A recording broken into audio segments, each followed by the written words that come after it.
Okay guys, in this video ay pag-uusapan natin kung ano ang purpose o anong gamit o anong kaibahan ng advanced safety settings na signal loss. Ano ang kaibahan ng RTH, descent at saka hover. So para maintindihan nyo guys, sa mga baguhan lang din po na kagaya ko na bago lang na-discover ang ganitong mga settings, mga safety settings ng ating drone. So dito, okay, nakikita nyo ba sa screen? So dito sa ating screen, i-click lang natin yung 3 dot dito sa may taas. Okay, kung nakikita nyo, yan, zoom in natin, yan. Click yung 3 dot. So dito guys, yun naka-ano na yung safety. So safety, naka-safety tayo. Safety settings. So ang unang makikita nyo, auto return altitude. So pag yan, sinit ko na yan na 100 meters siya pag nag-auto return. So ngayon ang pag-uusapan natin ay dun sa safety settings at pupunta tayo sa advanced safety, tapos ito yon advanced settings. Alright, okay, dito nakikita nyo guys sa may ito, yan, sa signal loss ang nakalagay ay itong RTH, okay, at saka itong descent, yan, descent, cancel lang muna natin, at saka itong hover. So tatlo yan guys. So ang ibig sabihin yan guys ay kung sakali man ay kung sinit nyo sa RTH, ang magiging action ng ating drone ay nakalagay dito. Pag nawala yung na-disconnect siya sa ating or nawala yung signal natin, ang nakalagay dito, aircraft will perform preset action when being disconnected from remote control. So pag naka-RTH ka guys, pag na-disconnect yung ating drone, ay automatic siya mag-return home. Kung ma-disconnect siya sa ating controller or nawala yung signal. Or kung nalobat yung controller nyo, so ang magiging action niya ay return to home. Tapos pag dito naman sa descent, yan sa descent, ang ibig sabihin yan, ang ibig sabihin ng descent guys ay so automatic siya na maglaland agad dun sa kung nasaan siya. So automatic siya na maglaland na agad dun. Kung halimbawa na-disconnect, kung nasaan siya banda, so automatic siya ay maglaland na ng diretso doon sa sa kung saan or saan yung location na automatic descent. So automatic siya doon na maglaland. Yun yung ibig sabihin ng descent. Tapos yung hover naman, ibig sabihin niyang sa pag-hover ay kung nag-loss signal po yung ating ma-disconnect yung ating drone sa ating remote controller. So ang ibig sabihin niyan, mag-hover lang siya. So mag-steady lang siya doon kung saan siya nag-loss connection. So ang mahirap naman dito pag nag-hover ay baka mamaya ay malobat siya. So tapos kung nandun lang siya, nag-hover lang, so naka-steady lang siya sa paglipad niya. Ang disadvantage nun, baka nasa tubig siya tapos malobat, so mahuhulog lang din siya sa dagat. So dito naman sa descent, ang kuan naman dito, disadvantage din.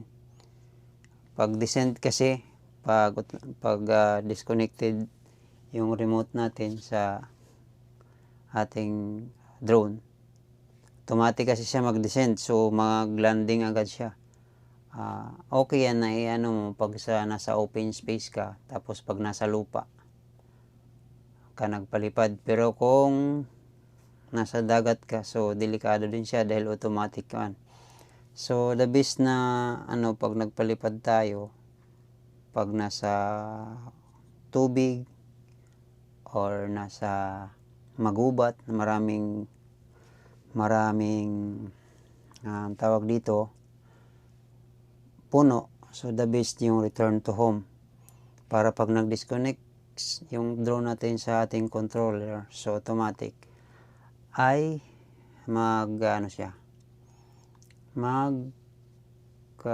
return to home. So dapat pag nakasit ang return to home mo sa 100 meters, para pag nag-auto return home ka, so tataas mo na siya pag nasa so less yung possibility na sasabit siya pag may maraming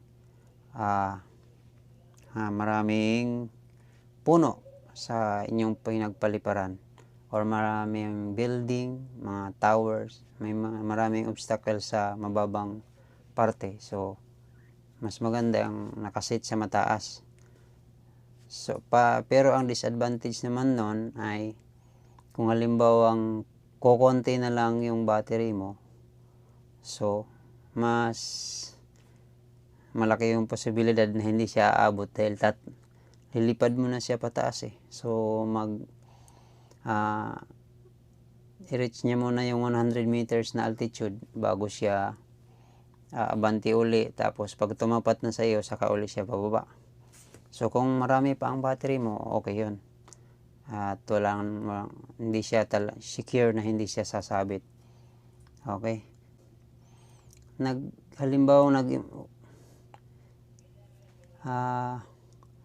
Huwag niyong pag nakasit yung sa inyo, yung ganitong iingatan nyo na huwag niyong move ng sabay ng ganyan yung inyong yung control, kasi ang mangyayari niyan pag halimbawa ma-press nyo ng ganyan kagaya nito pa loob, so automatic move both control stick towards the bottom or outer corners helmet simultaneously to stop the aircraft motor during flight. Use with caution.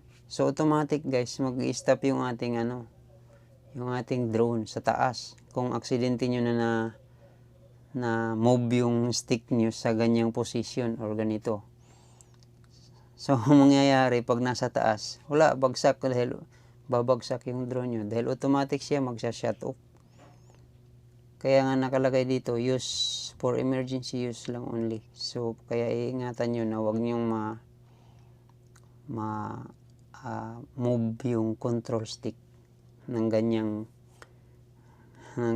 position, kasi this mode should be enabled when using accessories like propeller guards and the aircraft is flying in wind-free environment. Okay, so wag nyong i-on to kasi baka mamaya aksidente nyo na magawa yan, yun, patak ang inyong tawag dito, drone sa dagat. Okay,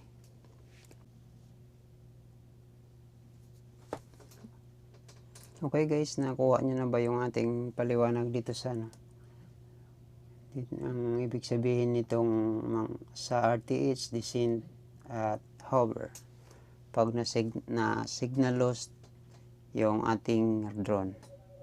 Muli ulitin ko, yung RTH ay pag ma-disconnect ay return to home ang kanyang magiging action na preset action. Pag descent naman, automatic siya pag na-disconnect sa remote controller natin, automatic mag-land mag-land siya kung saan siya naroroon.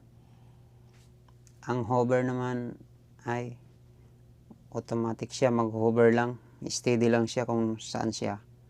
Hindi siya mag-landing, kundi tuloy lang ang kanyang lipad, steady lang siya kung saan yung kanyang location. But ang disadvantage noon ay hindi mo siya makukuha kung nasa mataas kasi ka-steady lang siya. So antayin mo na mag-connect uli yung remote control para makontrol mo siya para sa pag-landing. So the best pa rin talaga na nakaset ay RTH or return to home every time na mag-disconnect siya. So matic return to home yung kanyang magiging action. Okay, sa ibang drone or sa ibang model gaya ng Mini 4 Pro. So meron pa dito nakalagay yon na dito banda sa auto return home. Meron yun silang nakalagay na sa safety setting ng advanced RTH ay may nakalagay pa yun na optimal or preset. Yun, pag mag-update ka ng home point, dito lang din yan sa safety, tapos yan, update home point. Pero kailangan dito ay lumilipad na yung ating drone. Dito naman sa maximum flight, pwede kang mag-set ng kung gaano lang kataas yung yung altitude, at dito rin siya kung gaano ka layo yung maximum na distance ng iyong drone. Pwede mo ring i-set yan para mag-alarm siya tuwing na-reach niya na yon. Dito, calibrate compass at saka IMU. At saka meron ding find my drone. Okay, so yun lang muna ang may share ko sa inyo guys sa settings na ito. So, see you in our next video. Hanggang dito lang muna ang ating video guys. So, see you in the next one, and please hit that subscribe button kung hindi ka pa nakapag-subscribe. Paki-like na rin and share. Tapos yung notification bell para lagi kang updated sa lahat ng ating mga reviews and tutorial, tricks and control moves pagdating dito sa drone. Okay? Para sa mga beginners lang po, dahil katulad nyo rin ako, na baguhan pa rin dito, na inaaral pa rin yung pagpapilot sa drone. Okay? Thank you very much and see you in the next one.